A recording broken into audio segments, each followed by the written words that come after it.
ভরসা করতে হবে আল্লাহর উপরে। আর বিপদ যত বড় পাহাড় সমান হয়ে আসুক, ধৈর্য অবলম্বন করতে হবে। ধৈর্য হচ্ছে মুমিনের সবচাইতে বড় গুণ। মুমিনের সবচাইতে বড় কোয়ালিটি কি? আমার বন্ধুগণ, কোরআনে কারিমে আল্লাহ রাব্বুল আলামিন গোটা বিশ্বের সমস্ত মুসলমানদের জন্য কোরআনে কারিমে আম্বিয়া আলাইহিস সালাম তাদের সবরের দৃষ্টান্তগুলি আল্লাহ নিজে তুলে ধরেছেন আমাদের ইবরতের জন্য, আমাদের শিখাবার জন্য, আমাদের সবক দেওয়ার জন্য। কোরআনে কারীম হযরত আইয়ুব আলাইহিস সালামের সবরের ঘটনা কোরআনে কারীম তুলে ধরেছে। হযরত আইয়ুব 18টি বছর পর্যন্ত রোগের মধ্যে পড়ে আছেন। এত অসুখ করেছে, এত রোগ, শরীর পচে গিয়েছে, গায়ে পোকা ধরেছে, দুর্গন্ধ হয়ে গিয়েছে, বিবিরা চলে গিয়েছে, ছেলে মেয়ে পাড়ার লোকেরা দূর দূর করে তাড়িয়ে দিয়েছে। এবার জঙ্গলের ভিতরে গিয়ে আশ্রয় নিয়েছেন। এমন অবস্থা হয়েছে, শরীর পচে পচে জিহ্বায় যখন পোকা ধরা শুরু করে দিল, হযরত আইয়ুব আলাইহিস সালাম তখন আল্লাহ রাব্বুল আলামিনের দরবারে এই প্রথমবারের মতো তিনি বললেন, রব্বুল আলামিন, হে আল্লাহ তাআলা, সমস্ত শরীর জরা জরা হয়ে গিয়েছে, গায়ে পোকা ধরেছে, আমি কোনো কথা বলি নাই, আমি খামোশ থেকে জিকির আজগার করতেছিলাম। আয় আল্লাহ, এখন দেখি আমার জিহ্বায় পোকা ধরেছে, পোকা ধরা শুরু হয়েছে। আমার জিহ্বাটায় পোকা তুমি দয়া করে দিও না, কারণ আমার জিহ্বায় যদি পোকা হয়ে যায় তাহলে তোমার মতো আল্লাহর জিকির আমি কি দিয়া করব? আমার জিহ্বাটা তুমি দয়া করে ভালো রাখো।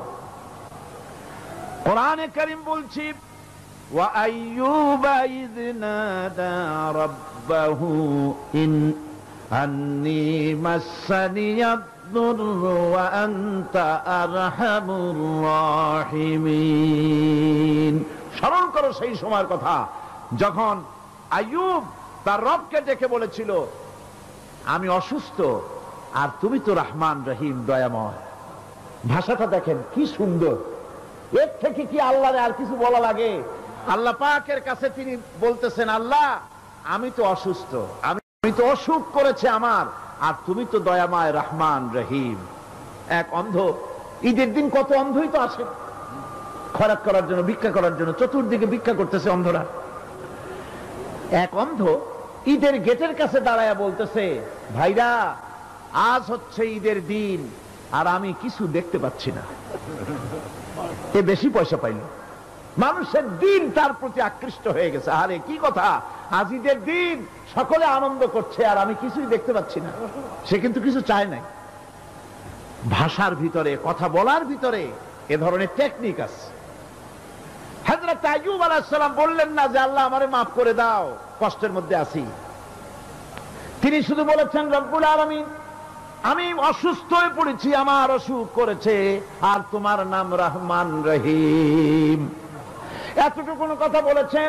আল্লাহ রাব্বুল আলামিনের দরজায়, তার দরবারে আইয়ুব আলাইহিস সালামের ডাক চলে গেছে। যায় নাই? কোন অসুবিধা আছে নাকি? কোন অসুবিধা নাই। পানির তলা দিয়া যদি কেউ ডাক দেয়, পাহাড়ের ভিতরে বসে যদি কেউ ডাক দেয়, আল্লাহ রাব্বুল আলামিন তা শুনতে পান। ইউনূস আলাইহিস সালাম মাছের পেটে বসে চিৎকার মেরেছিলেন, লা ইলাহা ইল্লা আনতা সুবহানাকা ইন্নী কুনতু মিনাজ জালিমিন। তিনি বলছিলেন, হে আল্লাহ তাআলা, আমি তোমার প্রশংসা করছি, তুমি ছাড়া উপাস্য নাই, মাবুদ নাই। আমি তোমার পবিত্রতা ঘোষণা করছি, আমি তো জালিমদের অন্তর্ভুক্ত হয়ে গেছি। বাস এতটুকুন কথাই বলেছেন। আল্লাহ পাক বলছেন, ইউনূসের ডাক তো কেউ শোনে নাই, পানির মধ্যে কেউ শোনে নাই, জমিনের কেউ শোনে নাই, মহাশূন্যের কেউ শোনে নাই, কিন্তু মাছের পেটের ভেতরে থেকে, গভীর অতল দরিয়ার তলদেশ থেকে মাছের পেটের ভিতরে বসে আমার ইউনূস যে ডাক দিল, ওই ডাক আমি আরশের মালিক আমি শুনতে পেয়েছি, আর সঙ্গে সঙ্গে জবাব দিয়েছি। ফাস্তাজাবনা লাহু ওয়া নাজ্জাইনাহু মিনাল গাম্মি ওয়া কাযালিকা নুজিল মুমিনিন। ডাকের সাড়া দিলাম, বিপদ দিয়া বাঁচায় দিলাম। শুধু ইউনূসের না, আল্লাহ পাক এ জায়গায় আবার ওয়াদা করলেন, দুনিয়ার যত মুমিন বান্দা আছে তারা যদি কখনো বিপদে পড়ে যায় আর আমারে যদি ডাকে, আমি এই রকম করে বিপদ থেকে বাঁচায়া দেব। আইয়ুব আলাইহিস সালাম যখন আল্লাহ রাব্বুল আলামিনের কাছে ফরিয়াদ করলেন, আল্লাহ পাক তখন বলছেন, কোরআনে কারীম বলছে, ফাস্তাজাবনা লাহু ফাকাশাফনা মা বিহি মিন দুররিন ওয়া আতাইনাহু আহলাহু ওয়া মিসলাহুম মাআহুম রাহমাতাম মিন ইনদিনা ওয়া যিকরা লিল আবিদিন। আমি আইয়ুবের দোয়া কবুল করে নিলাম, শুধু তার পরিবার বর্গই দিলাম না, বরং আরো কিছু নিয়ামত আমি তাকে দান করে দিলাম। এবং তাই জন্য যেহেতু তারা ছিল আমার অনুগত বান্দা, আমার বাধ্যগত, আমি এই জন্য রহম করেছি, সমস্ত রোগ শোক আমি মাফ করে দিয়েছি। আমাদের সামান্য একটু জ্বর হয়, যদি 2-3 দিন জ্বর হয়েছে, জ্বর ছাড়ে না, বলে যে এত ভালো ভালো কাজ করি তারপর আমার এত জ্বর হওয়া লাগে, অমুকরা এত পাপ করে, তা তো কিছুই হয় না, খালি আল্লাহ আমার চোখে দেখলো, আমার বউর অসুখ, আমার অসুখ মুড়ি ছাড়ি না। ভাইরা, আপনি ঠিক পান না যে কি গুনাহ আপনি করেন। কোরআনে কারীম বলছি, ওয়ামা আসাবাকুম মিন মুসিবাতিন ফাবিমা কাসাবাত আইদিকুম ওয়া ইয়াফু আন কাসীর। যত বিপদ তোমাদের উপর আসে সব দুই হাতের কামাই করা, আর আমি তো অনেকগুলো ক্ষমা করে দেই। তোমরা যত পাপ করো, আকাম করো, সবগুলির শাস্তি যদি দুনিয়ায় দিতাম, সাহস করার সময় পেতে না। অসুখ হলেই অধৈর্য হয়ে যেও না, ধৈর্য ধরো। আল্লাহ পাক বলেন, শুধু আইয়ুব নয়, ওয়া ইসমাঈল ওয়া ইদরিস ওয়া যাল কিফলি কুল্লুম মিনাস সাবিরিন। এইভাবে করে ইসমাইল, ইদ্রিস, জুলকিফল সবাই ছিল ধৈর্যশীল। জোরে বলেন সুবহানাল্লাহ। ধৈর্যের চরম পরাকাষ্ঠা ছিলেন তিনি। কোরআনে কারীম নবীদের এই কথাগুলি আমাদের শোনাচ্ছেন। হযরত ইয়াকুব আলাইহিস সালাম, কলিজার টুকরা সন্তান হযরত ইউসুফ আলাইহিস সালামের জন্য তার মনটা পাগল ছিল।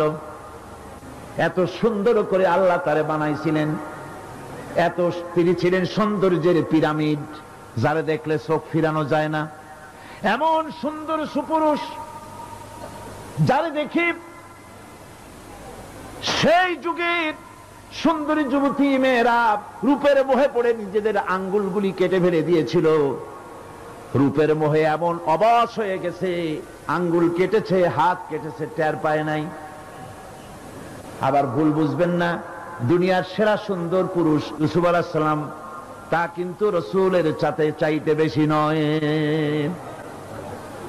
হযরত উম্মুল মুমিনিন আয়েশা রাদিয়াল্লাহু তাআলা আনহা তিনি বলেছেন, যেই সব সুন্দরী রমণীরা ইউসুফ আলাইহিস সালামকে দেখে রূপের মোহে পড়ে নিজেদের আঙ্গুলগুলো কেটে ফেলেছিল, ওরা যদি আমার হাবিবকে দেখতো, ওরা যদি আল্লাহ রাসূলকে দেখতো, তাহলে হাত কাটতে কাটতে কোন ফাঁকে দিয়ে কলিজা কেটে ফেলে দিত, ওরা টের পেত না। আমার বন্ধুগণ, হযরত আইয়ুব আলাইহিস সালাম সন্তানের মায়া, অন্যান্য ভাইরা হিংসায় পড়ে গেল, তারা নিয়ে তাকে কুয়ায় ফেলে দিল। সেখান থেকে তারা একটা ছাগল বা কোনো পশু জবাহ করে তার রক্ত মাখাইয়া জামা এনে হাজির করে দিল। হযরত ইয়াকুব আলাইহিস সালামের সামনে যে তালে নিয়ে খেলা করতে গিয়েছিলাম, আমরা খেলায় লিপ্ত ছিলাম, বাগে খাইয়া ফেলাইছে। এগুলি কি গপ্প? এগুলি কি কোরআন? আল্লাহ পাক শোনাচ্ছেন, বিশ্ববাসীকে শোনাইছেন। সূরা ইউসুফের চাইতে এত সুন্দর উপাখ্যান গোটা পৃথিবীতে আর নাই। সুবহানাল্লাহ। অনেকে ইউসুফ জুলাইখার কিসসা খুব মজা করে পড়ে, ফুর্তি করে, প্রেমের গল্প পড়ে। এটা কোনো প্রেমের গল্প নয়। ইউসুফ আলাইহিস সালাম, জুলাইখা ইউসুফ আলাইহিস সালামের জন্য কাঁদতে কাঁদতে চোখ কানা হয়ে গেছে। এরপর ইউসুফ আলাইহিস সালাম জুলাইখারে পাওয়ার জন্য পাগল হয়ে গেছে। নাউজুবিল্লাহ, এটা হয়নি কখনো। তিনি আল্লাহর পয়গম্বর, আর আল্লাহ কেমনে তারে বাঁচিয়েছেন? যখন জুলাইখা ঘরের ভিতরে সুন্দর করে যৌন উন্মাদনামূলক চিত্র অঙ্কিত করে ঘরের মধ্যে আটকায় দিয়েছে, তালা লাগায় দিয়েছে, আর নিজে যৌন উদ্দীপক কাপড় চোপড় পরেছে না পরার মতোই। সে যুগের সুন্দরী মেয়ে জুলাইখা। তার কুপ্রবৃত্তিকে চরিতার্থ করার জন্য আহ্বান করা হয়েছে। হযরত ইউসুফ আলাইহিস সালাম লক্ষ্য করে দেখলেন এমন জায়গা, এখান থেকে পালাবার তো পথ নাই, দরজা বন্ধ করে দিয়েছে। তিনি শুধু তখন কেবলমাত্র আল্লাহ রব্বুল আলামিনকে ভয় করলেন। আল্লাহকে ভয় করে আল্লাহর নাম নিয়ে যখন তালাবদ্ধ দরজার দিকে দৌড় দিয়েছেন, আল্লাহ রব্বুল আলামিন আপন কুদরতে তালাগুলি খুলে দরজা তার জন্য উন্মুক্ত করে দিলেন। ইউসুফ আলাইহিস সালামকে ফালাই দিয়ে এভাবে করে কাপড় এনে দিল তার সামনে। রক্তমাখা কাপড় পেয়ে হযরত ইয়াকুব আলাইহিস সালাম সন্তানদের মুখে কাহিনী শুনে তিনি কি বললেন? কোরআনে কারীম তা কোট করেছে। তিনি চিক দিলেন না, ফাল দিলেন না, ফিট হয়ে পড়লেন না। তিনি বললেন, কলিজার টুকরা সন্তান তার মরার খবর শুনেছেন। তিনি বললেন কি? ফাসাবরুন জামিলুন ওয়াল্লাহুল মুস্তাআনু আলা মা তাসিফুন। আমি উত্তম সবর অবলম্বন করব। তোমরা যে কাহিনী রচনা করেছো এর বেলায় আমি আল্লাহর কাছে সাহায্য চাই। আমি উত্তম সবর অবলম্বন করব। আমার ভাইয়েরা, 11 ভাই মনে করেছিল ইউসুফ আলাইহিস সালামকে মরণ কুয়ায় ফালায় দিছি। তারা তো ঠিক পায় নাই এটা মরণ কুয়া না, এটা হচ্ছে একটা সুড়ঙ্গ, যাকে ইংরেজিতে বলে টানেল। এটা এমন একটা সুড়ঙ্গ, ওরা মনে করেছে মরণ কুয়া। কিন্তু আল্লাহ রাব্বুল আলামিন এই কুয়াতে এমন বানালেন, ওরা একদিকে ফালায় দিল মরণ কুয়ায়, এ কুয়ার আর এক মুখ দিয়া আল্লাহ রাব্বুল আলামিন ইউসুফ আলাইহিস সালামকে নিয়ে মিশরের সিংহাসনে বসায়া দিলেন।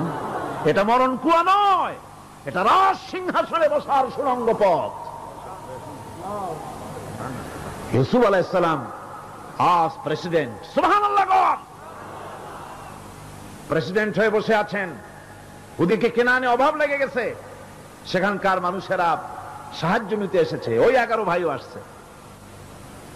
হযরত ইউসুফ আলাইহিস সালাম দেখি চিনে ফেলেছে। ওরা কিন্তু তখনও ঠিক পায় নাই। হযরত ইউসুফ আলাইহিস সালাম চিনে ফেলেছেন। এখন কি করা উচিত? সবগুলাকে ঠ্যাং উপরের দিকে উঠাইয়া তারপরে সমানে ধোলাই দেওয়া হইতো স্বাভাবিক ছিল, আমাদের মতো মানুষ হইলে, ঠিক কিনা? পিটাও, ঠিক তো বলবেনি, অভ্যাস তো এটাই। হযরত ইউসুফ আলাইহিস সালাম তাদের সামনে পরিচয় দিলেন। তারা যখন বুঝতে পারল, লজ্জায় তাদের মাথা হেট হয়ে গেল। হযরত, তারা এক তো লজ্জা, আর 2 নম্বরের ভয়, জান নিয়া কেনানে কেউ ফিরে যেতে পারবো না। এখন অবস্থা হয়েছে যে জীবনই যায় নাকি এখানে। হযরত ইউসুফ আলাইহিস সালাম ভাইদের এই করুণ দুরবস্থা বুঝতে পারলেন। বুঝে চরম ধৈর্য ধরে তিনি কি বললেন? তিনি বললেন, লা তাসরিবা আলাইকুমুল ইয়াউম।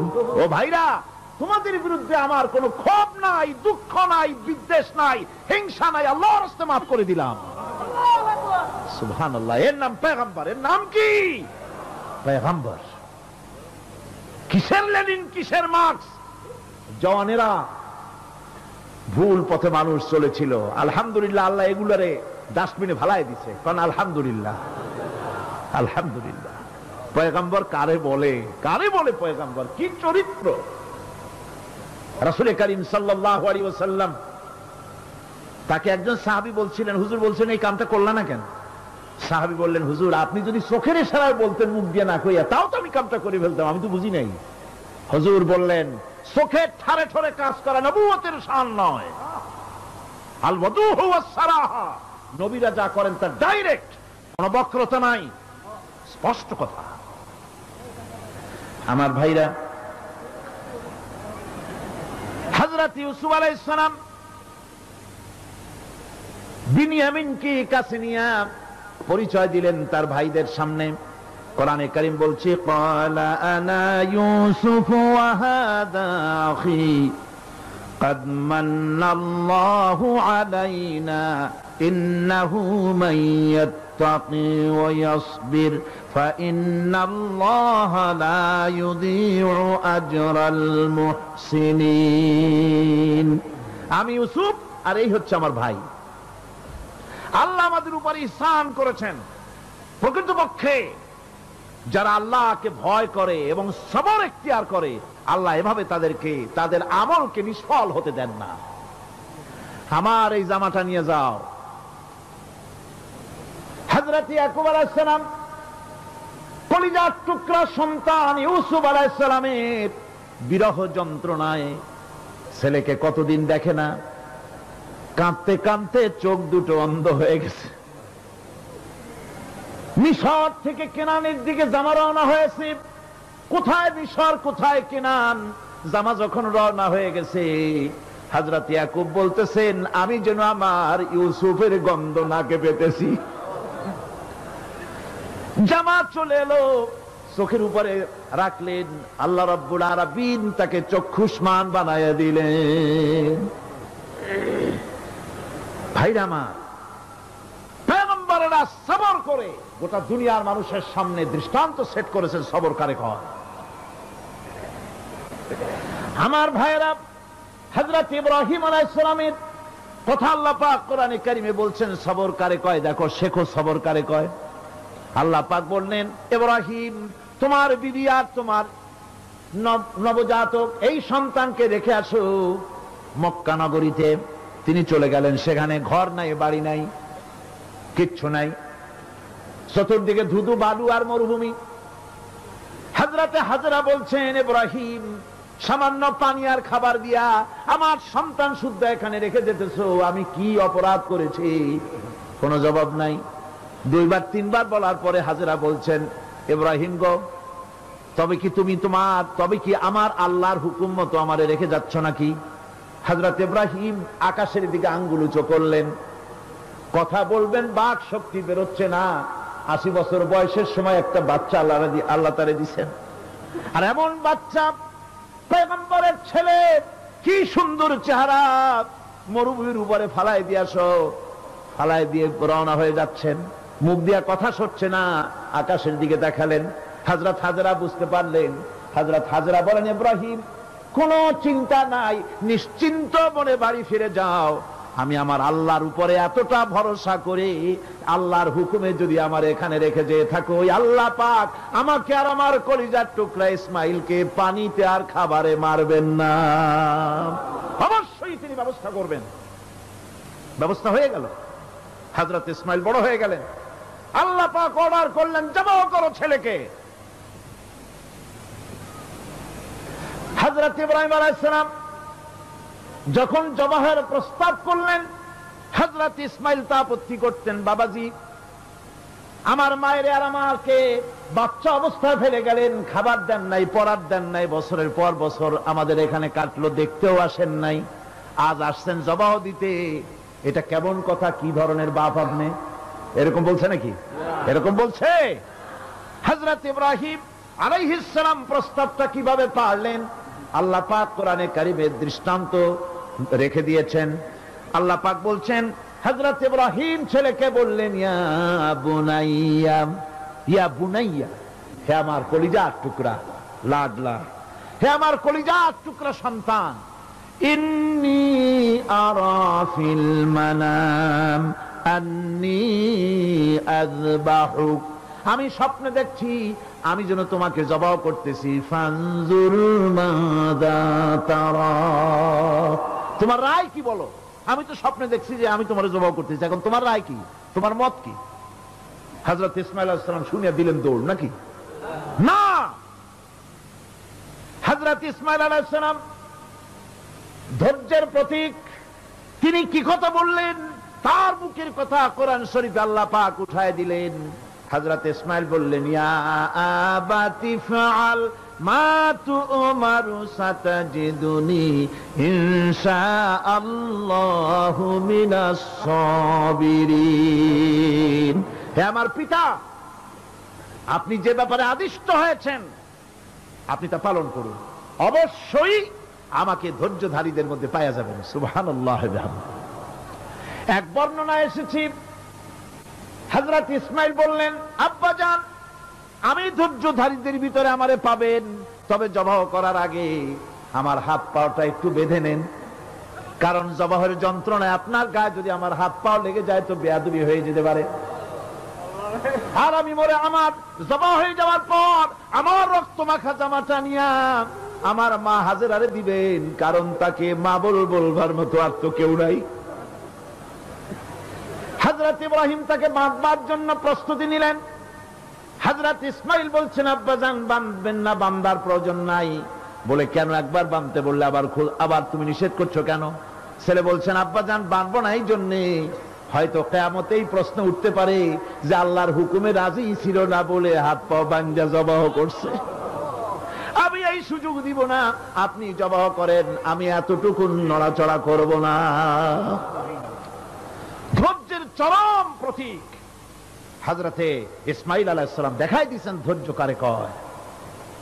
আমার বন্ধুগণ, এই পৃথিবীর সবচাইতে ধৈর্যের বড় প্রতীক হতেছেন ইমামুল মুরসালিন, আশরাফুল আম্বিয়া, সাইয়্যিদুল মুরসালিন জনাবে মুহাম্মাদুর রাসূলুল্লাহ সাল্লাল্লাহু আলাইহি ওয়াসাল্লাম।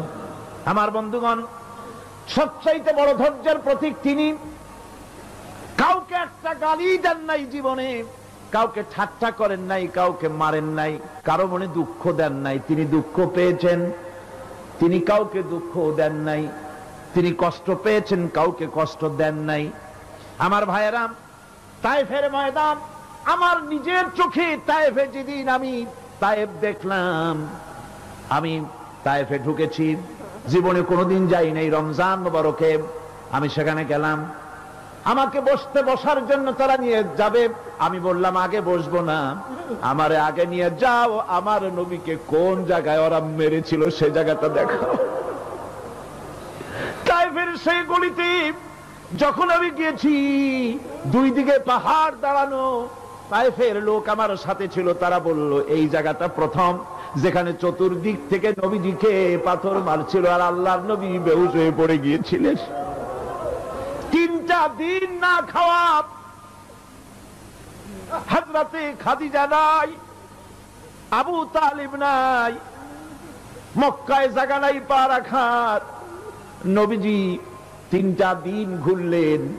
নেতারা বলল, তুমি যদি নবী হবে তো এতিম হলে কেন? আল্লাহ নবী বানাবার জন্য কি একটা ধনী মানুষ পায় নাই? তোমার মতো এতিম আর গরিবের নবী বানাইলো কেন? আল্লাহ নবী 3 দিন পর যখন দেখলেন কেউ দাওয়াত শোনে না, কেউ মানে না, কেউ গ্রহণ করে না, তখন তিনি নেতাদের অনুরোধ করলেন, ঠিক আছে দাওয়াত তো কবুল করলে না, তবে একটা কাজ করো, অন্তত আমি যে তায়েফে আসছিলাম এই খবরটা মক্কায় দিও না, ওরা আরো অত্যাচার বাড়ায় দেবে। এই কাফিরগুলি খবর তো মক্কায় পাঠালো, আর সমস্ত যুবকদেরকে লেলিয়ে দিল। যুবকেরা চতুর্দিকে দাঁড়াইছে, রাসূলকে পাথর মারা শুরু করে দিল। আমি যখন রেল লাইনের থেকে হাঁটি, যখন রেল লাইন কোনো সময় দেখি, রেলের পাথরগুলি, রেল লাইনের পাথরগুলি দেখলেই আমার মাথায় যেন কেন তায়েফের কথা মনে এসে যায়। আরে মানুষের গায়ে পাথর মারলে কি অবস্থার সৃষ্টি হয়? পাথর নূরের শরীর, রহমতের শরীর, কিটি কিটি রক্ত ঝরছে। নবীজিকে জোর করে উঠাইয়া জবরদস্তি করে হাঁটার জন্য তারা ধাক্কা মারতেছে। আবার কিছুদিন গিয়ে নবীজি আবার বেহুশ হয়ে পড়েছেন, এইখান থেকে আবার উঠাইছে, আবার ধাক্কা মারতেছে। 3 নম্বরের আর একটা জায়গা আছে যেখানে ভাঙ্গা একটা মসজিদ। তায়েফের লোকেরা আমাকে বলল এই জায়গাটা হলো শেষ জায়গা যেখানে রাসূল করিম 3য়-বারের মতো বেহুশ হয়েছিলেন, এখানেই হুজুরের রক্ত ঝরেছে বেশি। 2 রাকাত নামাজ পড়লাম, সিজদায় পড়ে এমন কান্না কাঁদলাম আল্লাহর কাছে। নবীজি যখন হুশ এসেছে, হযরতে জিবরাইল বলেন, ইয়া রাসূলুল্লাহ, আপনার এই কষ্ট দেখে ফেরেশতারা কাঁদতেছে। আপনি অনুমতি দিয়ে দেন এই দুই পাহাড়কে মিলাইয়া সমস্ত তায়েফবাসী কাফেরগুলি মাটির সাথে মিশাইয়া দেই। নবীজি বললেন, জিবরাইল, আমি যদি হুকুম করি আর আমার হুকুম মতো যদি এই কাম করো, একটা কাফেরও যদি না বাঁচে তাহলে কার মুখে পৌঁছাবো? লা ইলাহা ইল্লাল্লাহু মুহাম্মাদুর রাসূলুল্লাহ। আমার ভাইরা, হুজুর সাল্লাল্লাহু আলাইহি ওয়াসাল্লাম উঠে বসলেন। এমন সময় হযরতে যায়েদ শরীরের রক্তগুলি মুছে দিতেছেন। হুজুর সাল্লাল্লাহু আলাইহি ওয়াসাল্লাম বসে দুইখানা হাত উত্তোলন করলেন। নবীজির চোখ থেকে পানি গড়ায় পড়তেছে। আরে কেউ নাই, আল্লাহ ছাড়া কেউ নাই সাহায্য করার। নবীজি হাত তুলে মুনাজাত করতেছেন, চোখ দিয়া পানি পড়ে দাড়ি ভিজে পড়তেছে, গায়ে দিয়া রক্ত ঝরতেছে। নবীজি কি দোয়াটা করলেন? বদদোয়া করলেন না, গজব দিতে বললেন না। নবীজি দোয়া করলেন, রব্বুল আলামিন, এই তায়েফের লোকেরা আজকে আমার সাথে যে ব্যবহারটা করেছে, ওরা বোঝে নাই যে আমি তোমার নবী, ওরা বোঝে নাই যে আমি তোমার রাসূল। না বুঝে আমার উপরে যে অত্যাচারটা করলো, আল্লাহ তুমি এই জন্য রাগ করে এই তায়েফে তুমি গজব দিও না। আল্লাহ পাক পরবর্তী সময় হুজুরকে স্মরণ করায় দিলেন, ওয়ামা আরসালনাকা ইল্লা রাহমাতাল লিল আলামিন। ও নবী, আপনি হচ্ছেন আমার সমস্ত সৃষ্টি জগতের জন্য আপনি আমার রহমত, আমার গোটা বিশ্বের জন্য আপনার, আমার সৃষ্টি জগতের জন্য আপনি আমার করুণা। একটা লোক রাসূলের এই কষ্ট দেখে বাগান থেকে এক গ্লাস আঙ্গুরের শরবত এনে হাজির করেছে। এত কষ্টের পর 3 দিনের না খাওয়া আঙ্গুরের একটা শরবত পাইয়া হুজুর খুব খুশি হলেন। শরবত গ্লাস পান করে হুজুর বলছেন, তোমার নাম না আত্তাস? তিনি বলছেন, হ্যাঁ হুজুর, আমার নাম আত্তাস। তোমার বাড়ি না ইউনূস আলাইহিস সালামের গ্রামে? বলে, হ্যাঁ, আমার বাড়ি সেই গ্রামে। তা আপনি কি করে জানলেন আমার নাম আত্তাস আর আমার বাড়ি ইউনূস আলাইহিস সালামের গ্রামে? আপনি জানলেন কি করে? হুজুর বললেন, আমি নবী, হযরত ইউনূস নবী, একজন নবীর খবর আর একজন নবীর কাছে থাকে। রাসূল করিম সাল্লাল্লাহু আলাইহি ওয়াসাল্লাম সবর ইখতিয়ার করেছিলেন, ধৈর্য অবলম্বন করেছিলেন, আর আল্লাহ পাক তাকে নির্দেশ করেছেন, সবর করো। ওয়াত্তাবি' মা ইউহা ইলাইকা ওয়াসবির হাত্তা ইয়াহকুমাল্লাহ। তুমি কেবল সেই জিনিসের অনুসরণ করো যা আমি তোমার প্রতি অবতীর্ণ করেছি। আমি আপনার উপরে যেটা অবতীর্ণ করেছি ওটার অনুসরণ করুন, আর সবর ইখতিয়ার করুন যতক্ষণ না আল্লাহর পক্ষ থেকে চূড়ান্ত ফয়সালা না আসে। ধৈর্য ধরুন, ধৈর্য ধরুন। আমার ভাইরা, কাফেরদের নির্যাতনের মোকাবেলায় আল্লাহ পাক তার হাবিবকে সান্ত্বনা দিয়েছেন। যখন কাফেররা নির্যাতন করতেছে, আহারে, হযরতে বেলাল নির্যাতিত, হযরতে সুমাইয়া নির্যাতিতা, হযরতে খাব্বাব, হযরতে খুবাইব, হযরতে আম্মার রিদওয়ানুল্লাহি তাআলা আলাইহিম আজমাইন, এত মার হতেছে। হযরত ওমর হযরতে খাব্বাব রাদিয়াল্লাহু তাআলা আনহুকে খোলা গায়ে দেখে বলছিলেন, খাব্বাব রে, তোমার পিঠে এত গর্ত কেন? এত গর্তওয়ালা পিঠ তো আমি মানুষের দেখি নাই, এত চিকুন কোমরওয়ালা মানুষও তো দেখি নাই। তিনি বলেছেন, ওমর, তুমি কি ভুলে গেছো? ইসলাম কবুল করার অপরাধী কাফির বেঈমানেরা আগুন জ্বালায়া আংটা আগুনের উপরে আমাকে চিৎ করে শোয়াছে। আমি যেন নড়াচড়া করতে না পারি সেজন্য আমার বুকের উপরে পাথর চাপা দিয়ে রেখেছিল। গায়ের চর্বি আর রক্ত গলে গলে পড়ে আগুন নিবেছে, আর আগুন গোশত পুড়ে যে পিঠের মধ্যে প্রবেশ করেছিল আজও পর্যন্ত পিঠের সেই গর্ত সেরে যায় নাই। এভাবে অত্যাচার হচ্ছিল সাহাবীদের উপরে। আল্লাহ রাব্বুল আলামিন তার হাবিবকে সান্ত্বনা দিলেন, ওয়াসবির ওয়ামা সাবরুকা ইল্লা বিল্লাহি ওয়ালা তাহজান আলাইহিম ওয়ালা তাকু ফি যায়কিম মিম্মা ইয়ামকুরুন। হে রাসূল, সবরের সাথে কাজ করতে থাকুন। আপনার এই সবরের তৌফিক তো আল্লাহই দিয়েছেন, আর ওদের সমস্ত ষড়যন্ত্র, ওদের অপকৌশলে আপনি দুঃখিত হবেন না, চিন্তা করবেন না, ভারাক্রান্ত হবেন না। আপনি নিশ্চিত থাকুন। ওয়াসবির লিহুকমি রাব্বিকা ফাইন্নাকা বিআয়ুনিনা। হে নবী, আপনার রবের চূড়ান্ত ফয়সালা আসা পর্যন্ত ধৈর্য ধারণ করুন। আপনি তো আমার চোখের সামনে। সুবহানাল্লাহ, সুবহানাল্লাহ। আপনি আমার চোখের সামনে। কে আপনাকে কি করবে আমি দেখবো না? সুবহানাল্লাহ। মন্ত্রী যদি, এই সলিমুদ্দিন মার্কা মন্ত্রী যত আছে, এই মন্ত্রীরা যদি কয় দেখা তো ভয় কিসে, আমি তোকে দেখছি না, সাহসটা কেমন বাড়ে, কেমন বাড়ে সাহস। আর এ কোনো মন্ত্রী ছাতা মাথা না, কোন প্রেসিডেন্ট রাজা বাদশা না, আকাশ আর জমিনের মালিক আমার আল্লাহ রাব্বুল আলামিন বলছেন, হাবিব কোন চিন্তা নাই, আপনি আমার চোখের সামনে। ওরা চায় আপনাকে দুনিয়া থেকে মিটাই দিতে, আর আমি চাই ওয়ারাফানা লাকা যিকরাক, আপনার প্রশংসা তো হবে গোটা বিশ্ব জুড়ে, সর্বত্র ছড়িয়ে যাবে আপনার নাম। সুবহানাল্লাহ বিহামদিহি। আল্লাহ পাক অন্যত্র বলেছেন, ওয়ালাকাদ কুযযিবাত রুসুলুম মিন ক্বাবলিকা ফাসাবারু আলা মা কুযযিবু ওয়া উযু হাত্তা আতাহুম নাসরুনা।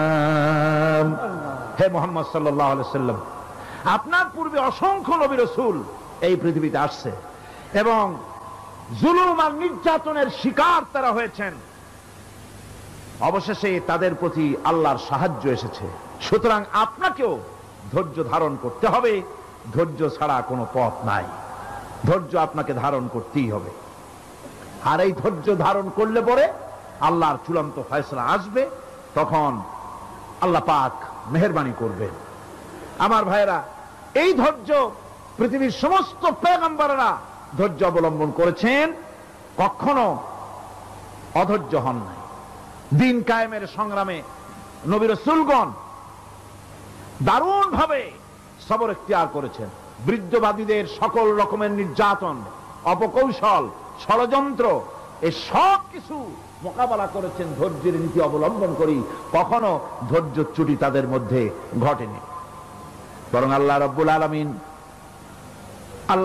আলামিন তাদের প্রতি সন্তুষ্ট হয়েছেন। যারা এই ধৈর্য ধরেছে তাদের উপরে সন্তুষ্ট হয়ে আল্লাহ রাব্বুল আলামিন বলেছেন, ওয়া কাআইয়্যিম মিন নাবিয়্যিন কাতালা মাআহু রিব্বিয়ুনা কাসীর। এর আগে অনেক নবী এসেছিলেন যাদের সাথে বহু আল্লাহওয়ালা লোক লড়াই করেছেন। ফামা ওয়াহানু লিমা আসাবাহুম ফি সাবিলিল্লাহি ওয়ামা যাফু ওয়ামা ইসতাকানু। আল্লাহর পথে তাদের উপর যত বিপদ এসেছিল তারা হতাশ হয়ে পড়েন নাই, দুর্বলতা দেখাননি, বাতিলের সামনে মাথাও নত করেন। ওয়াল্লাহু ইউহিব্বুস সাবিরিন। আর আল্লাহ পাক ধৈর্যশীল যারা, তাদেরকে আল্লাহ পাক ভালোবাসেন। আমার ভাইরা, ধৈর্যের পরিচয় রাসূল করিম সাল্লাল্লাহু আলাইহি ওয়াসাল্লাম ওহদের ময়দানে যখন আক্রান্ত হয়ে গেলেন, চতুর্দিকে কাফেররা ঘিরে ধরেছে, বাঁচার কোনো পথ নাই। সাহাবায়ে কেরাম রাসূলকে পাহারা দিলেন। যারা রাসূলকে পাহারা দিতে দাঁড়ায়ছেন, জীবন দিয়া পাহারা দিতে দাঁড়ায় গেছে, রাসূলের দিকে মুখ দিয়া, পিঠটা বাইরের দিকে দিয়ে রাসূলকে পাহারা দেওয়া শুরু করেছেন। হুজুরকে পাহারা দিতে যারা দাঁড়িয়েছিলেন, কাফের কর্তৃক নিক্ষিপ্ত কি তীরগুলি এসে যখন বিঁধতেছিল, শুধু একজন সাহাবী হযরত তালহার পিঠের ভিতরে রাসূলকে হেফাজতের জন্য 80টা তীর একজনের পিঠের মধ্যে গিয়ে ঢুকেছে। এক অসতর্ক মুহূর্তে নবীজির দান্দান মোবারক শহীদ হয়ে গেল, শিরস্থান ভেঙে গেল, লোহার কড়া প্রবিষ্ট হয়ে গেল কপালের ভিতরে। হুজুর মাথা ঘুরে পড়ে গেলেন। হযরত আবু উবাইদা রাদিয়াল্লাহু তাআলা আনহু হুজুরের মস্তক মোবারককে কোলে করে নিয়ে তারপরে বহু কষ্ট করে মাথা থেকে লোহার কড়া বের করলেন। এবার ওই কড়ার ছিদ্র দিয়ে রক্ত আসতেছে, মুখ দিয়ে রক্ত পড়তেছে, দাড়ি ভিজে যাচ্ছে। বুখারী শরীফে এসেছে, আল্লাহর নবী দুইখানা হাত নিজের চেহারার উপরে মলে আনে টাটকা রক্ত চোখের সামনে দেখে বলছেন, আহারে এই কওমের ফালাক কি করে হবে, এই কওমের মুক্তি কি করে হবে, এই কওমের নাজাত কি করে হবে, যে কওম তার নবীর চেহারা রক্ত দিয়ে লাল বানাইয়া দিল। নবীজি বললেন, আল্লাহুম্মা গফিরলি কওমি ফাইন্নাহুম লা ইয়ালামুন, আয় আল্লাহ পাক, আমার এই কওম বুঝতে পারে না, ওদেরকে মাফ করে দাও। খবর ছড়িয়ে গেল নবীজি শহীদ হয়ে গিয়েছেন। খবর ছড়িয়ে গেল চতুর্দিকে, মদিনায় খবর ছড়িয়ে গেল, মানুষ পাগলের মতো দৌড়ানো শুরু করে দিল। এক মেয়ে লোক দৌড়াচ্ছে ওহদের দিকে, কয়েকজন সাহাবীর সঙ্গে দেখা, তারা জিজ্ঞেস করলেন, দৌড়াও কেন মহিলা, যাও কই? কয় ওহদের দিকে যেতেছি। কয় যায় তো কোনো লাভ নাই, যেহেতু তোমার যে স্বামী এসেছিলেন জিহাদের ময়দানে তিনি তো শহীদ হয়ে গেছেন। মহিলা বলতেছে, কে শহীদ হয়েছে শুনতে চাই না, আগে বলো নবীজি কেমন আছে। আবার কিছুক্ষণ পর আর কয়েকজনের সঙ্গে দেখা, তারা বলছে, মেয়ে লোক দৌড়াও কই? যাচ্ছি ওহদের দিকে। তারা বলছেন যে কোনো লাভ নাই, তোমার যে দুইটা কলিজার টুকরা সন্তান ওহদে এসেছিল দুটোই শহীদ হয়ে গেছে। মা বলতেছে, ও সাহাবী, কে শহীদ হয়েছে শুনতে চাই না, তাড়াতাড়ি করে বলো আল্লাহর নবী মুহাম্মদুর রাসূলুল্লাহ সাল্লাল্লাহু আলাইহি ওয়াসাল্লাম কেমন আছেন। দৌড়াতে দৌড়াতে ওহদের মাঠে সাহাবায়ে কিরাম পরিবেষ্টিত, আল্লাহর নবীর কাছে গিয়ে হুজুরের জীবিত চেহারা মোবারকের দিকে তাকায়া মেয়ে লোকটি কাঁদতেছে আর বলতেছে, ইয়া রাসূলুল্লাহ, আমার স্বামী মরা শোক, আমার কলিজার টুকরা দুইটা সন্তান মরা শোক আমার কলিজা থেকে মুছে গেছে, আপনি বেঁচে আছেন, তামাম মুসলমানদের এর চাইতে বড় সান্ত্বনা আর নাই। ভাইরা আমার, রাসূল করিম সাল্লাল্লাহু আলাইহি ওয়াসাল্লাম এভাবে করে ধৈর্যের পরিচয় দিয়েছেন। গালাগালি দেন নাই, রাগ করেন নাই, বদদোয়া করেন নাই। সুবহানাল্লাহ কোন, সুবহানাল্লাহ। ভাইরা আমার, এই সবর এমন মহান বৈশিষ্ট্য, এর মধ্যে রয়েছে জিহাদের ময়দানে যদি লোক কম হয় আর যদি তাদের মধ্যে সবর থাকে, বেশি সংখ্যক লোকের উপরে আল্লাহ পাক সবরকারীদেরকে বিজয়ী করে দিবেন। কোরআনে কারীমে রব্বুল আলামিন বলেন, কাম মিন ফিয়াতিন কালিলাতিন গালাবাত ফিআতান কাসীরাতাম বিইযনিল্লাহ আল্লাহু মা'আস সাবিরিন। এমন ঘটনার বহু নজির আছে যে কম সংখ্যক লোকেদের উপরে আল্লাহ পাক, বেশি সংখ্যক লোকেদের উপর আল্লাহ পাক কম সংখ্যক লোকদেরকে জয়ী করে দিয়েছেন। আল্লাহু মা'আস সাবিরিন, আর আল্লাহ আছে ধৈর্যশালীদের সাথে। আল্লাহ আছে কাদের সাথে? দেখেন না বদরের কামটা, বদরের ময়দান, 313 জন মুসলমান, অস্ত্রপাতি নাই, সামান্য সামান্য অস্ত্র, আর কাফেরেরা এসছে হাজারেরও বেশি। আমার বন্ধুগণ, ধৈর্য কত বড় কাম দিল, ধৈর্য ধারণ করেছেন তারা, আল্লাহর উপরে ভরসা করেছেন। আল্লাহ রাব্বুল আলামিন অস্ত্রের কাজ কি দিয়া করায় দিলেন। একজন সাহাবী এসে বলছেন, হুজুর, জিহাদের ময়দান, ইসলামের প্রথম জিহাদ, আমার কাছে তো অস্ত্র নাই, মেহেরবানি করে একটা অস্ত্র আমারে দেন, আমি লাফায় পড়ি জিহাদের মধ্যে। হুজুর বলেন, অস্ত্র তো আমার কাছে নাই, দিবটা কি? সাহাবী বলছেন, হুজুর, অস্ত্র না থাকে যা পারেন তাই দেন, আপনার হাত দিয়ে যা দিবেন আমি দাঁড়ায় থাকতে পারবো না, জিহাদে আমাকে শরীক হতেই হবে। নবীজি কাছে পেলেন একখানা শুকনা খেজুরের ডালখানা তুলে সাহাবীর হাতে তুলে দিলেন। সাহাবী বলেন, রাসূলের হাতের দেওয়া শুকনা খেজুরের ডালটা নিয়ে আমি যখন কাফেরদের ভিড়ের মধ্যে ঝাঁপায় পড়ে যখন শুকনা খেজুরের ডাল দিয়ে আঘাত দিলাম, তখন ধারালো তরবারে দিয়ে আঘাত করলে যে কাম হয়, শুকনা খেজুরের ডালের আঘাতে কাফের দ্বিখণ্ডিত হয়ে জমিনে পড়ে গেল। ভাইরা আমার, আল্লাহ রাব্বুল আলামিন সবর যারা করে, সংখ্যা যদি কম হয়, আল্লাহ পাক তাদেরকে বিজয়ী করে দেবেন, এই ওয়াদা আল্লাহ রাব্বুল আলামিন করেছেন। এই সবরের গুণ ছাড়া জান্নাতেও প্রবেশ করা যাবে না, সবর যদি না থাকে বেহেশতে যাওয়া যাবে না।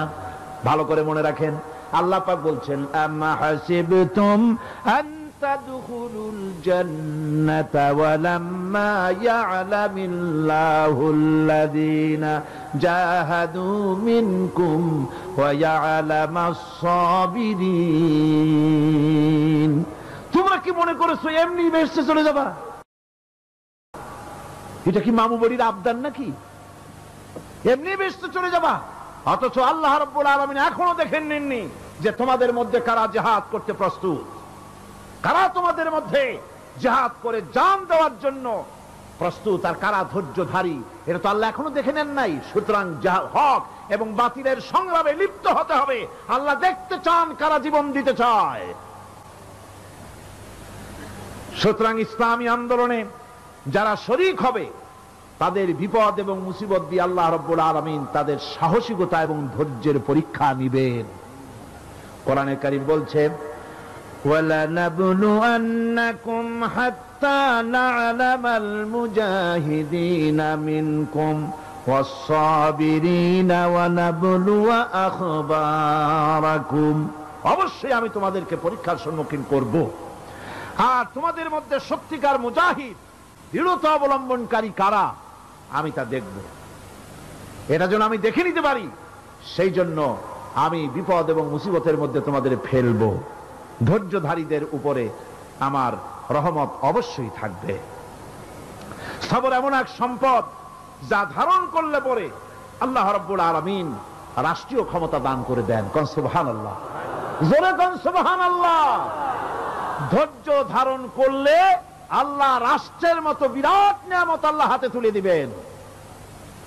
তার প্রমাণ কোরআন শরীফ আল্লাহ বলছেন, বনি ইসরাইলরা মিশর থেকে যখন বহিষ্কার হয়ে গেল, তাদের যখন পা রাখার কোনো জায়গা থাকলো না, বনি ইসরাইলরা মিশর থেকে যখন বহিষ্কার হয়ে গেল, এরপরে আল্লাহ পাক তারা যখন ধৈর্য অবলম্বন করলো, আল্লাহ পাক তাদের ব্যাপারে বলছেন, ওয়া আওরাসনাল কওমাল্লাযীনা কানু ইউস্তাদআফুনা মাশারিকাল আরদি ওয়া মাগারিবাহাল্লাতী বারাকনা ফিহা।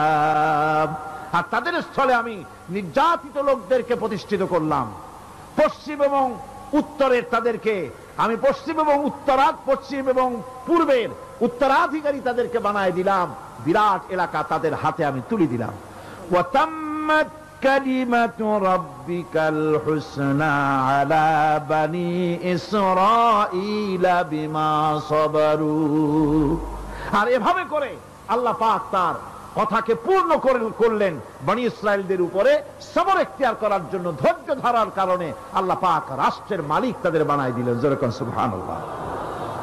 সবর যদি করা হয় তো, যুদ্ধ যদি বাদে, যদি জিহাদ শুরু হয়ে যায়, আল্লাহ পাক বলেছেন ফেরেশতা দিয়ে সাহায্য করব। যদি সবর থাকে তোমাদের, সবর থাকলে আল্লাহ কি দিয়ে সাহায্য করবেন? ফেরেশতা দিয়ে। কোরআনে কারীম বলছে, বালা ইন তাসবিরু ওয়া তাত্তাকু ওয়া ইয়াতুকুম মিন ফাওরিহিম হাদা ইউমদিদুকুম রাব্বুকুম বিখামসাতি আলাফিন মিনাল মালাইকাতি মুসাউমিন। হ্যাঁ, তোমরা যদি ধৈর্য অবলম্বন করো আর আল্লাহকে ভয় করে চলো, তাহলে এক্ষুনি আল্লাহ রাব্বুল আলামিন তোমাদের জন্য কাতারে কাতারে শৃঙ্খলাবদ্ধ ৫,০০০ ফেরেশতা দিয়ে তোমাদেরকে সাহায্য করবেন। সুবহানাল্লাহ। তোমাদেরকে ফেরেশতা দিয়ে সাহায্য করা হবে। তোমরা যদি সবর ইখতিয়ার করো, তাহলে সংখ্যা যদি কম হয়, বেশি সংখ্যার উপরে জয়ী করে দেব। ইয়াকুম মিনকুম ২০ সাবিরুনা ইয়াগলিবু মিয়াতাইন। যদি তোমাদের ভিতরে ধৈর্যশীল ২০ জন হয়, আমি ২০০ কাফেরের বিরুদ্ধে তোমাদেরকে জয়ী করে দেব। সুবহানাল্লাহ। তোমরা যদি হও ধৈর্যশীল ২০০ জন, ২০০ কাফেরের উপরে তোমরা জয়যুক্ত হয়ে যাবে। আর বিপদ আর মুসিবতে যারা ধৈর্য ধরে, তাদের জন্য আল্লাহর পক্ষ থেকে সুসংবাদ। সুসংবাদ কাদের জন্য? ধৈর্যধারীদের জন্য। কোরআনে কারীম বলছে, ওয়াবাশশিরিস সাবিরিনাল্লাযীনা ইযা আসাবাতহুম মুসিবাতুন ক্বালু ইন্না লিল্লাহি ওয়া ইন্না ইলাইহি রাজিউন। সুসংবাদ সেই সব ধৈর্যশালীদের জন্য যারা নাকি বিপদ এবং মুসিবতে আসলে যারা বলে, কি বলে? পড়েন আমার সাথে, ইন্না লিল্লাহি ওয়া ইন্না ইলাইহি রাজিউন। এটা শুধু আমাদের লোকেরা কেউ মরলে পড়ে, এটা শুধু মরার সময় নয়, বরং যে কোনো বিপদ আর মুসিবত এলে মোমেন বান্দা যারা তারা কি পড়বে? ইন্না লিল্লাহি ওয়া ইন্না ইলাইহি রাজিউন। নিশ্চয়ই নিশ্চয়ই আমরা আল্লাহর জন্য এবং আমাদের সকলকেই আল্লাহর কাছে ফিরে যেতে হবে, প্রত্যাবর্তিত হতে হবে। সবরকারীদের জন্য রয়েছে জান্নাতের সুউচ্চ সম্মানের জায়গা। জান্নাতীদের জান্নাতে সবচেয়ে সম্মানজনক জায়গা আল্লাহ রাব্বুল আলামিন ধৈর্যশালীদেরকে দান করবেন। কোরআনে কারীম বলছে, উলাইকা ইউজসাউনাল গুরফাতা বিমা সাবারু ওয়া ইউলাক্কাউনা ফিহা তাহিয়াতাও ওয়া সালামা। এরা হলো সেই সব লোক যাদেরকে প্রদান করা হবে বেহেশতের সুউচ্চ মঞ্জিল, কারণ তারা সবর ইখতিয়ার করেছিল, তারা সবর করছিল, এই জন্য বেহেশতের সবচাইতে ভালো জায়গা তাদের দেওয়া হবে। কোন আলহামদুলিল্লাহ, জোরে কোন আলহামদুলিল্লাহ। এবং জান্নাতে সবরকারীদেরকে সম্বর্ধনা দেওয়া হবে, সম্বর্ধনা দেওয়া হবে। খালিদিনা ফিহা হাসুনাত মুস্তাকাররাও ওয়া মুকামা। চিরদিন তারা জান্নাতের ভেতরে বসবাস করবে এবং কতই না সুন্দর, কতই না উত্তম জায়গা সবরকারীদের জন্য আল্লাহ বেহেশতের মধ্যে রেখে যাবেন। জান্নাতে প্রবেশ করার সাথে সাথে চতুর্দিক থেকে ফেরেশতারা ছুটে আসবে সবরকারীদের জন্য। ওয়াল মালাইকাতু ইয়াদখুলুনা আলাইহিম মিন কুল্লি বাব। চতুর্দিক থেকে ফেরেশতারা তাদেরকে ইস্তেকবাল করবে, কি বলবে? সালামুন আলাইকুম বিমা সাবারতুম ফানি'মা উকবাদ-দার।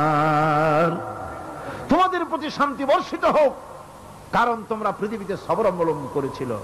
কতই না উত্তম জায়গা, কতই না সুন্দর জায়গা আল্লাহ রাব্বুল আলামিন সবরের বিনিময়ে তোমাদেরকে দান করেছেন। সুতরাং এই সবর হচ্ছে মুসলমানদের জন্য সবচেয়ে বড় নিয়ামত। আজ আমার তো মনে হয় পৃথিবীতে মুসলমানরাই সবচেয়ে বেসবর।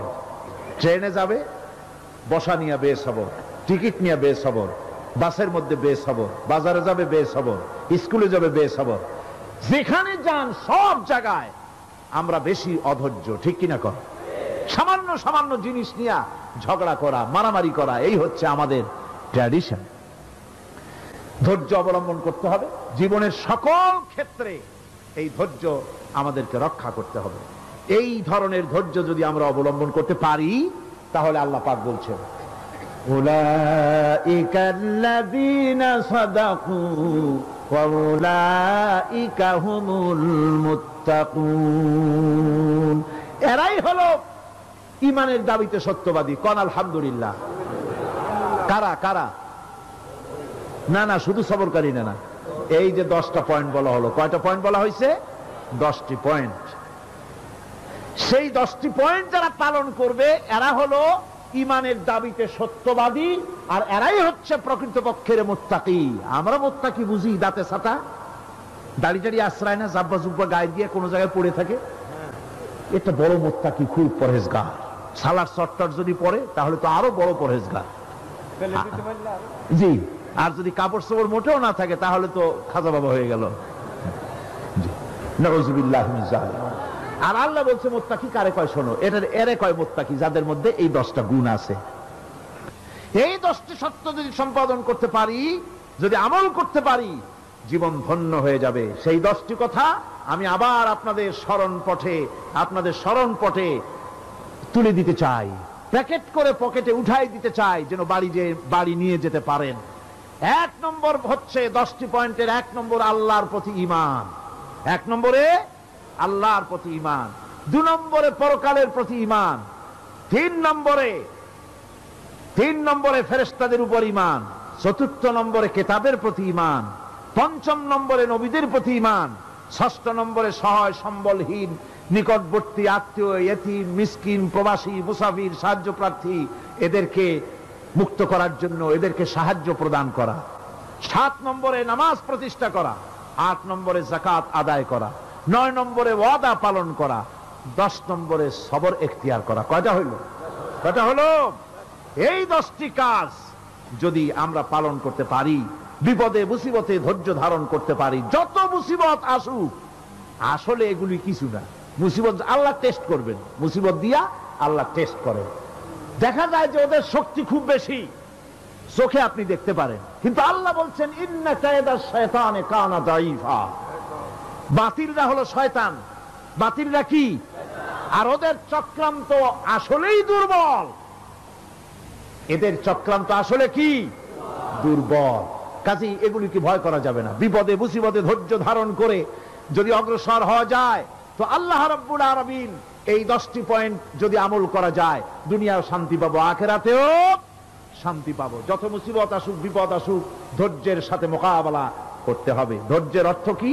আমি আগেই বলেছি, ধৈর্যের অর্থ হচ্ছে অবিচলতা, দৃঢ়তা, বরদাস্ত করা, সহিষ্ণুতা, ধীরতা, স্থিরতা। ধৈর্যের অর্থ এটা নয় একজন একটা থাপ্পড় মারলো আর আপনি বলবেন যে বাবা ব্যথা পাইছো নাকি, তাহলে আরো একখান থাপ্পড় দিয়া দাঁত আমার সবগুলো ভালাই দেয়। এর নাম ধৈর্য নয়। ধৈর্য হচ্ছে পরিস্থিতির মোকাবেলা করতে হবে সাহসিকতার সাথে, এর নাম হচ্ছে ধৈর্য। ওই যে আমি একটা দৃষ্টান্ত দিয়ে থাকি, এক সাপ একবার মুরিদ হয়েছিল এক পীর সাহেবের কাছে। পীর বলছিলেন যে না, আমি তো এই সব সাপ টাপ মুরিদ বানাই না। কয় না হুজুর, আমারে বানান।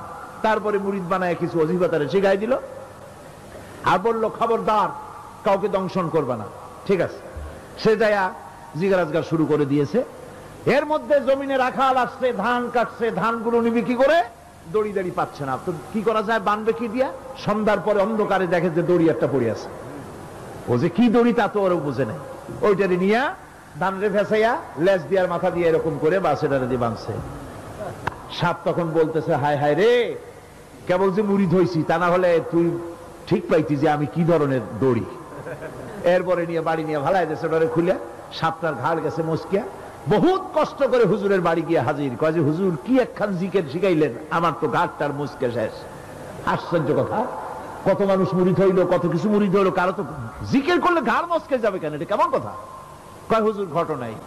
আরে বেটা ঘটনা এইটা, তুই কি করছিলি? কয় যে আপনি যে নিষেধ করছেন দংশন করতে, আমি তো দংশন করতে পারিনি। আরে বেটা দংশন করতে নিষেধ করছিলাম, ফোঁস করতে তো নিষেধ করি নাই।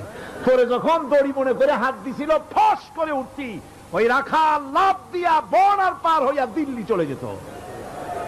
কাজী ধৈর্যের মানে শীত হয়ে পড়া না। ধৈর্য মানে অবিচলতা, দৃঢ়তা নিয়ে শক্তি সঞ্চয় করে আল্লাহর উপরে ভরসা করে বাতিলের বিরুদ্ধে ঝাঁপায় পড়তে হবে, বাতিল উৎখাত হতে বাধ্য হবে।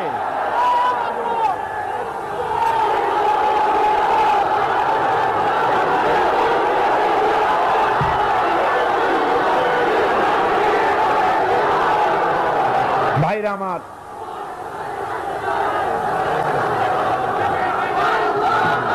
সুতরাং আলহামদুলিল্লাহ আমরা কোরআনে কারিমের এই আয়াতে কারিমার আমরা যদ্দূর পারলাম আলোচনা করেছি। আল্লাহ পাক যেন এতে বরকত দেন। জোরে কোন আমিন, আরো জোরে কোন আমিন।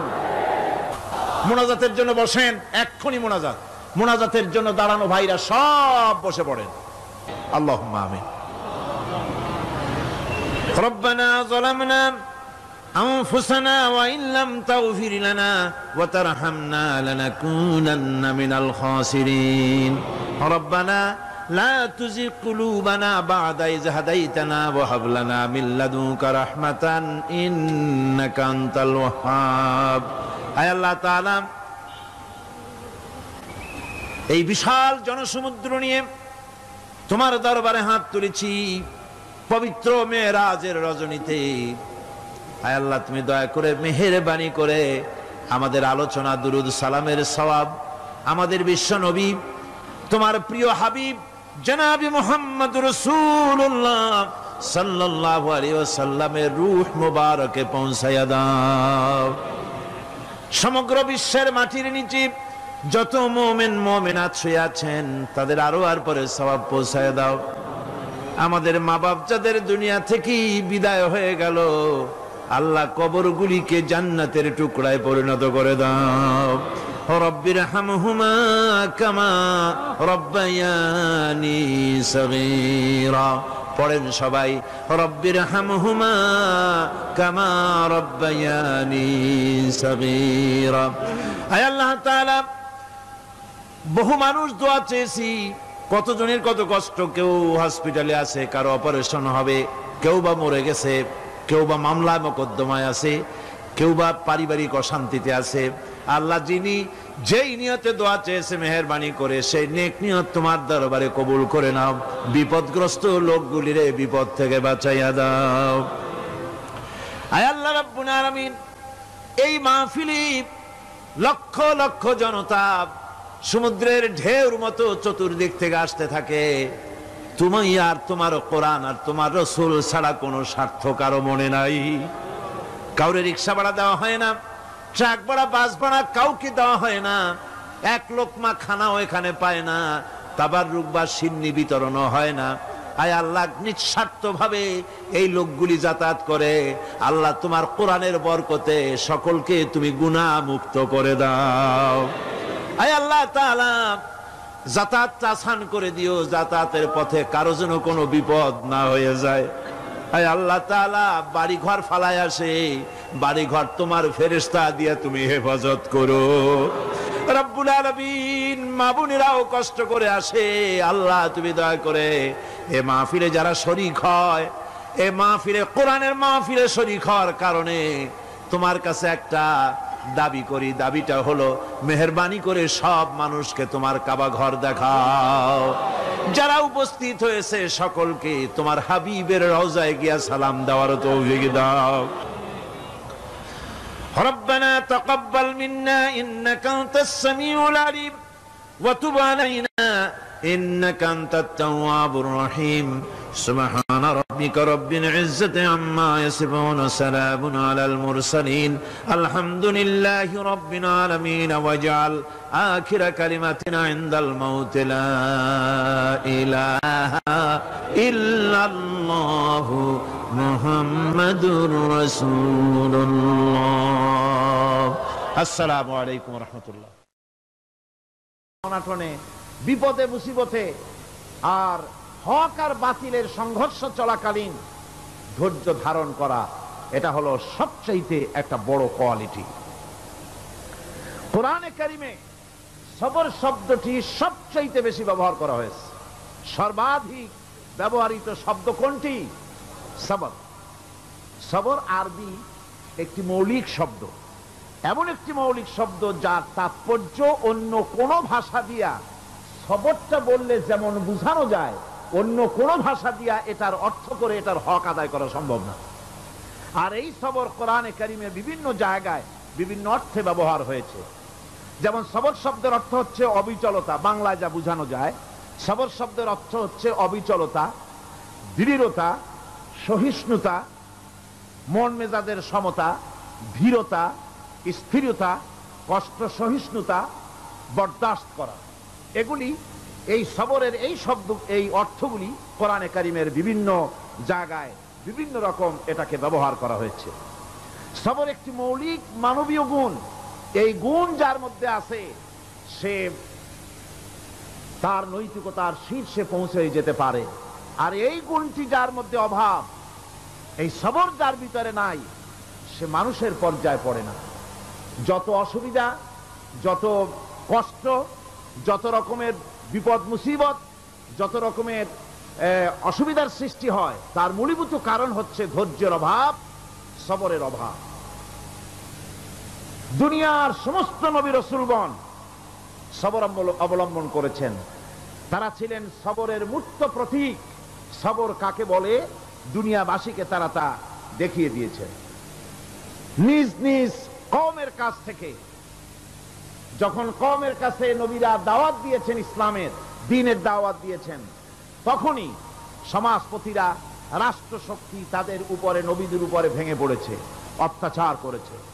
আল্লাহর পয়গম্বরেরা এই সমস্ত অত্যাচারের মোকাবেলায় চরম ধৈর্যের পরিচয় দিয়েছেন।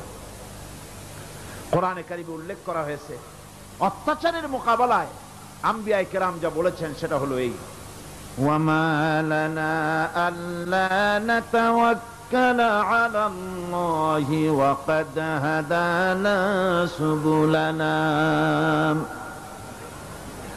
আল্লাহ পাক বলেন, পয়গম্বরেরা বলেছেন আমরা আল্লাহর উপরে ভরসা করব না, তো কার উপরে ভরসা করব? তিনিই তো আমাদেরকে সঠিক পথ দেখিয়েছেন, সঠিক রাস্তা আমাদের দেখিয়েছেন, সুতরাং তার উপরেই তো আমরা ভরসা করব।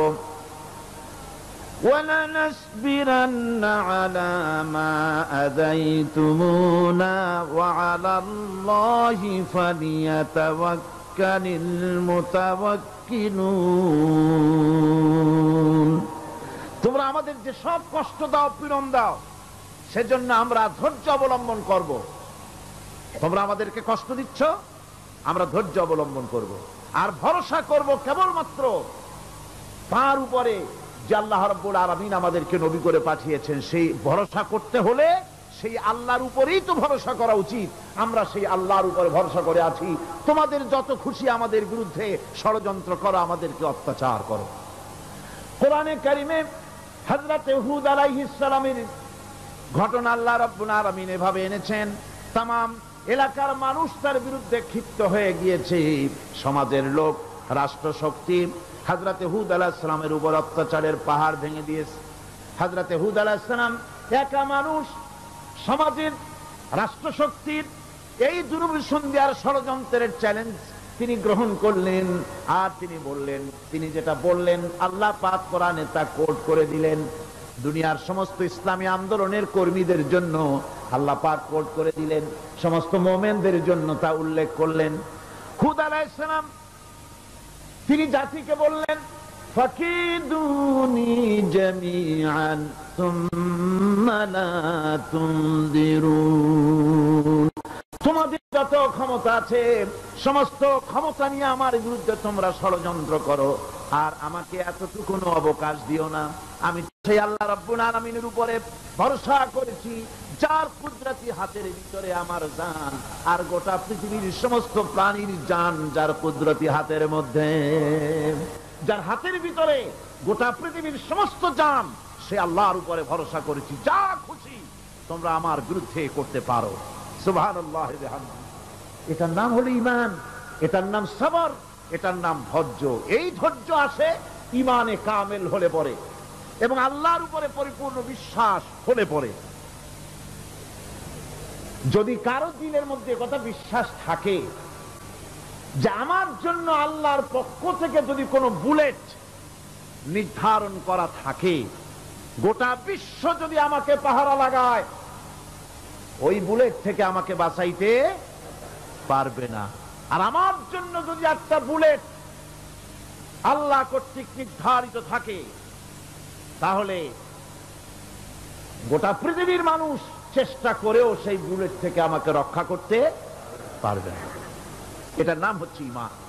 এই ঈমান যখন মানুষের মধ্যে সৃষ্টি হয়ে যায়, তখন সে বিপ্লবী শক্তিতে পরিণত হয়ে যায়। তার কাছে ভয় বলে কোনো জিনিস থাকে না, যেহেতু সে তো ভরসা করেছে এমন শক্তির কাছে যার চাইতে প্রচন্ড ক্ষমতা আকাশেও কারো নাই, জমিনেও। তিনি কে?